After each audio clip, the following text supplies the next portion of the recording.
Assalamualaikum warahmatullahi wabarakatuh.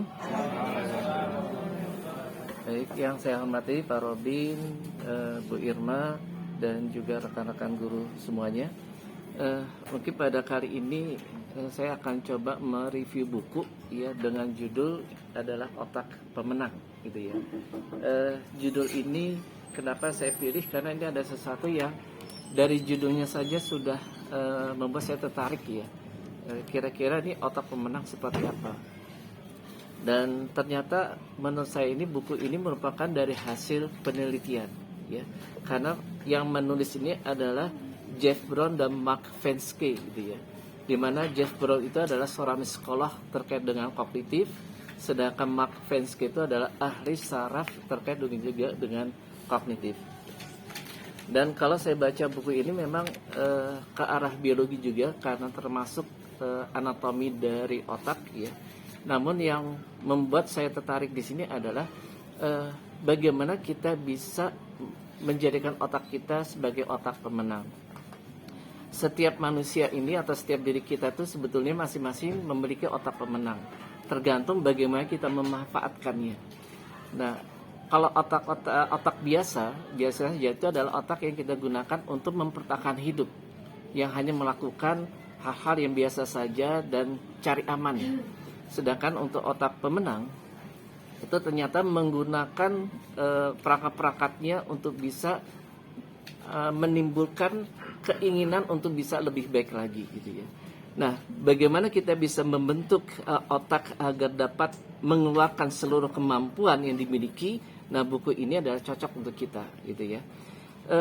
Berbeda dengan pendapat banyak orang bahwa kesuksesan ini sangat bergantung kepada apa yang kita ingin raih ya. Contohnya adalah keadaan diri kita, kemudian sumber keuangan, kemudian mengenal orang-orang yang sukses dan seterusnya. Ternyata dari hasil penelitian oleh penulis ini, orang yang sukses ini ternyata tidak dikaitkan dengan latar belakangnya atau apa yang kita inginkan. Namun bagaimana kita bisa menggunakan otak tersebut ya.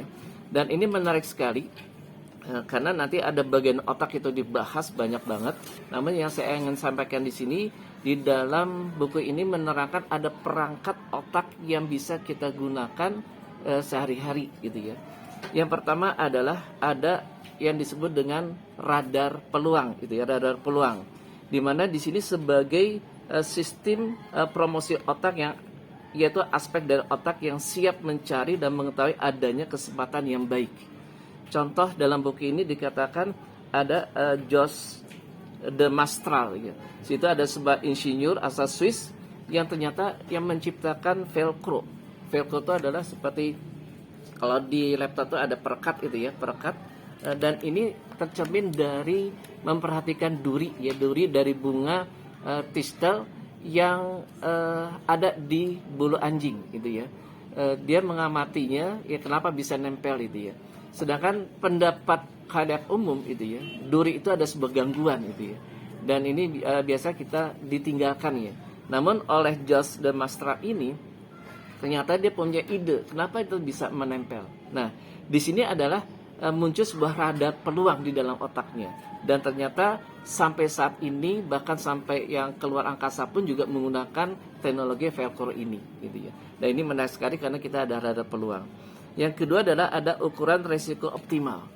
Dan di sini buku ini menjelaskan bahwa mungkin saat ini kita sebagai guru lah, misalkan sebagai guru ya. Namun kemudian pada beberapa tahun kemudian kita akan mempunyai sebuah keinginan atau melihat peluang yang lain di mana akan belajar yang di bidang lainnya. Dan di sini contohnya adalah seperti Stephen Harris ya. Dia adalah sebagai bintang rock di usia 20, namun pada usia 35 tahun dia mencoba untuk menjadi seorang dokter.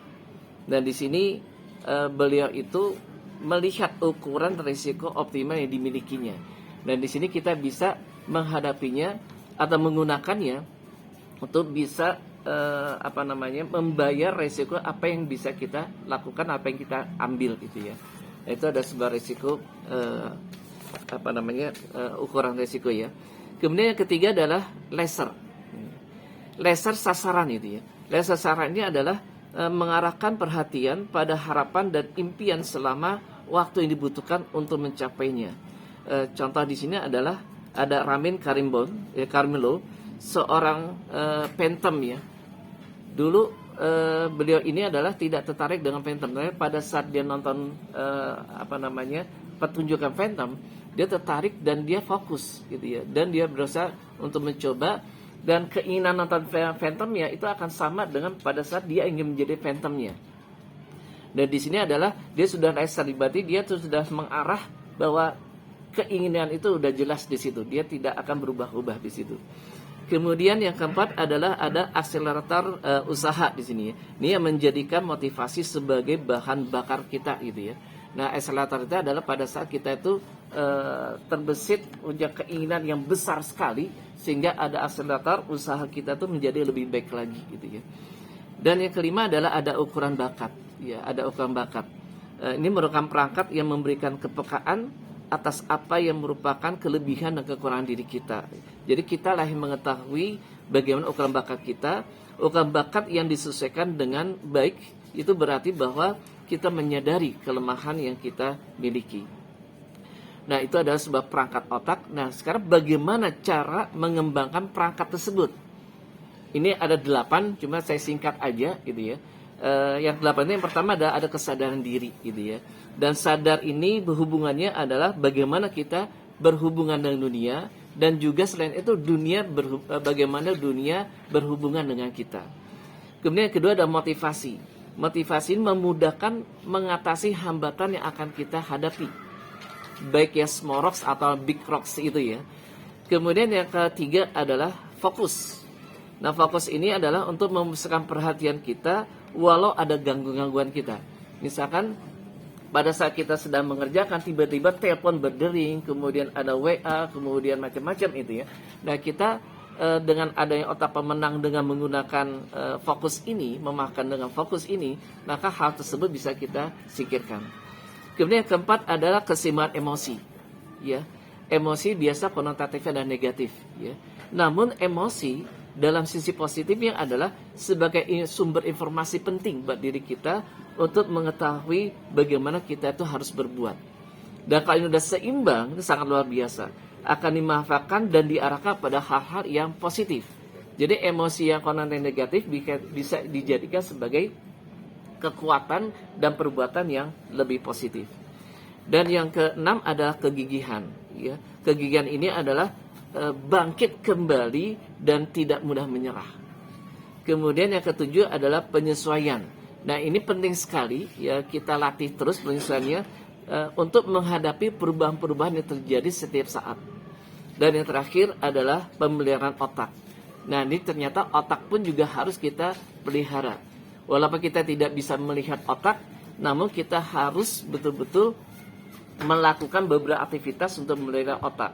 Contohnya adalah olahraga, ya, itu juga penting. Kemudian ada memberikan pengalaman yang kaya dan berarti untuk otak kita, gitu ya. Jadi jangan digunakan untuk hal-hal yang tidak berguna, karena itu tidak berarti untuk otak kita, tapi kita gunakan untuk hal-hal yang positif.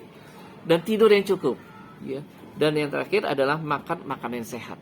Nah, itu adalah untuk penilaian otak kita. Nah, itu adalah inti dari buku ini. Mudah-mudahan kalau kita baca secara mendetil, itu ya, insya Allah kita semua akan menjadi otak pemenang.